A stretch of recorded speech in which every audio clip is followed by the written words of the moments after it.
So when I got my seeds, I sorted them by height into zones. In the prairie, the shorter things are kind of in the front from my view from the house, and the larger things are in the back.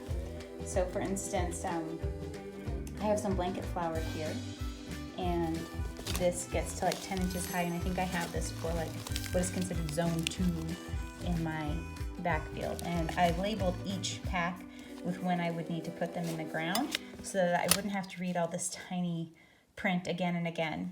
And then I made my sticks ahead of time too. So here's a bunch of blanket flower ones. So we're gonna go out, and my older son is going to place these, and my younger son and I are going to put the seeds and mark the sticks so that we know where the seed has gone and that we don't seed the same area twice. Okay, here is my prairie project. This was a huge feat. This is a pretty large area. It's like 100 feet by 60 feet. We basically smothered all of the invasive stuff that was here, which is basically like leafy spurge and bindweed and a lot of other things. We covered it with cardboard. We put wood chips on top of it. And then we made these pots in the wood chips and put soil in here so that the seed can grow in here. And over time, this will spread itself around. We did it this way because it's a lot less work. It's far cheaper. The wood chips were free, the cardboard was free. The soil for all of this cost me $140 by going and getting it in bulk on my trailer. So what we're gonna do is go through our box of goodies over here. I think we can start with this one. This is some red blanket flower. It goes in what we have designated as zone 2, which it just has to do with height. I divided this into 4 zones based on height of plants so that from the house we could see the shorter plants in front and the larger plants in the back. And keep in mind, these are all native things that aren't going to require us to really do much beyond getting them started. They should be kind of self-driven after they get established and going. That's the idea, to outcompete anything that might pop up, you know, the invasive stuff, and to certainly make it look better, and so that we don't have to constantly mow it down to keep it from spreading. So we're going to start with this, and my older son is in charge, here, Indiana, of putting these in areas just like you did before. So Indiana, you know, this is going to be zone 1, yes. The really short stuff. That's zone 2. So basically this area here, which I see some of it wasn't completed yet, but that's okay. Just do what we have so far.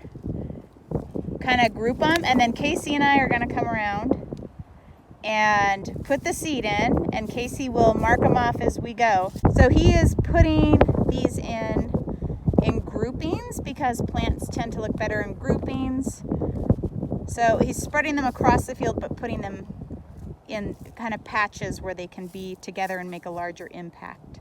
So now that, because we do tag team this, now that we have our positions for this first type of seed, what we do is I go around and put the seed in, and he marks them off. It works, it's so much faster to have somebody helping you, and that way you don't accidentally seed the same area twice and waste your seed. So right now we're doing red blanket flower, so all of these are blanket flower he's gonna find. For me, I'm just gonna be dropping seed, and he's going to be marking them as we go. You ready?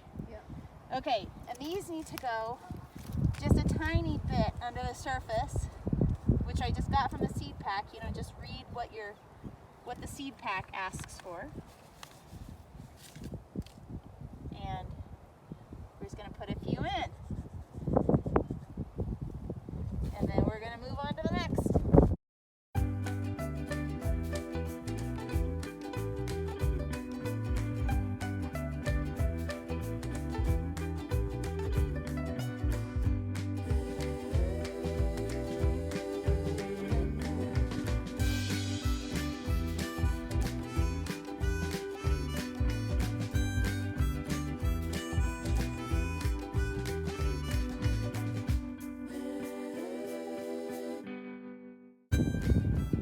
So this is an example of just a project that, it's a big project, and you just do what you can when you can.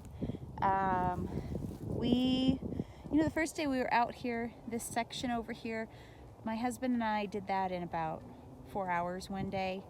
And then we had a day where the kids came out and we worked as a team, and I think we spent like a couple of hours and got half of this field done, both with cardboard and wood chips. And as my husband actually was continuing finishing all of this with the cardboard and wood chips, my sons were going back, and I was making these holes that you see here, and they were filling those buckets and running back and forth and filling each of these pots with about, I would say 1 to 2 gallons worth of soil, depending on, like the gallon pots. So about 1 to 2 gallons worth of soil per pot, which if you think like at the nursery, how plants are sold, they're frequently sold in pots like that. So it's certainly enough space for seeds to get started. And by the time they get big enough, a lot of these wood chips will be breaking down underneath. And the reason I know this is because I've already done it in several areas of my yard. I did a lot of smaller projects before I did this. So it's not a shot in the dark. I've already done it. I don't think it works the same way with purchased mulch. These are wood chips that are a lot of different sizes. So, the stuff that's smaller kind of sinks down to the bottom and starts to make sort of a soil layer. And then there's this other stuff that's on top. So it does work. And, in a couple of months when these really have any size to them, those roots will be able to penetrate down below into that layer with the broken down wood chips. And this year, I'll probably be able to see these individual pots.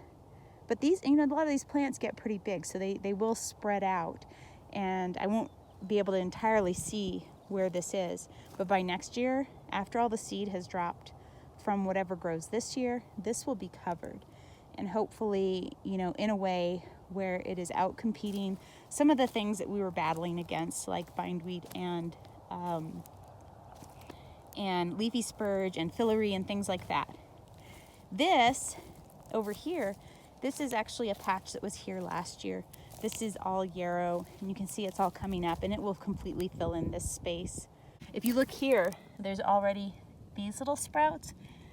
These are from some plants that were out here. There was some wild sunflower.